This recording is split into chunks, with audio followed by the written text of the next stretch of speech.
અત્યારે છેલ્લા 1-2 દિવસથી માર્કેટમાં રિઝલ્ટ સિઝન ચાલુ થઈ છે. આ રિઝલ્ટ સિઝન ટ્રેક કરવી ખૂબ મહત્વની છે. એનું કારણ ચાલો સમજીએ.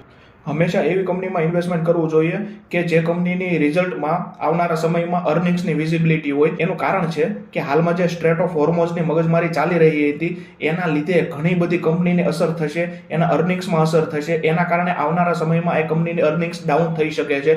જો અર્નિંગ્સ ડાઉન થાય તો આ કંપનીના શેર પ્રાઇસ પર મોટી અસર થાય અને શેર પ્રાઇસમાં કડાકો જોવા મળી શકે છે. એના માટે કંપનીને સતત ટ્રેક કરવી પડે, એના રિઝલ્ટ જોવા પડે, મેનેજમેન્ટની ગાઈડન્સ જોવું પડે અને સતત વોચ રાખવી પડે. કારણ કે આ બધા પેરામીટર ડાયરેક્ટ કે ઇનડાયરેક્ટ શેર પ્રાઇસને ઇફેક્ટ કરે છે. આના માટે રિઝલ્ટ સિઝન એ ખૂબ મહત્વની છે અને આ બધી પ્રોબ્લેમના કારણે આ રિઝલ્ટ સિઝન અને આવનારી રિઝલ્ટ સિઝનમાં ખૂબ મોટી પ્રોબ્લેમ આવી શકે છે. એના માટે તમે લીધેલી કંપનીને સતત ટ્રેક કરો, એના રિઝલ્ટ જોવો અને એનું ગાઈડન્સ કેવું છે એ ખાસ મહત્વનું બની શકે છે. આવી જ ઇન્ફોર્મેટિવ વિડીયો માટે અમારા પેજને ફોલો કરો.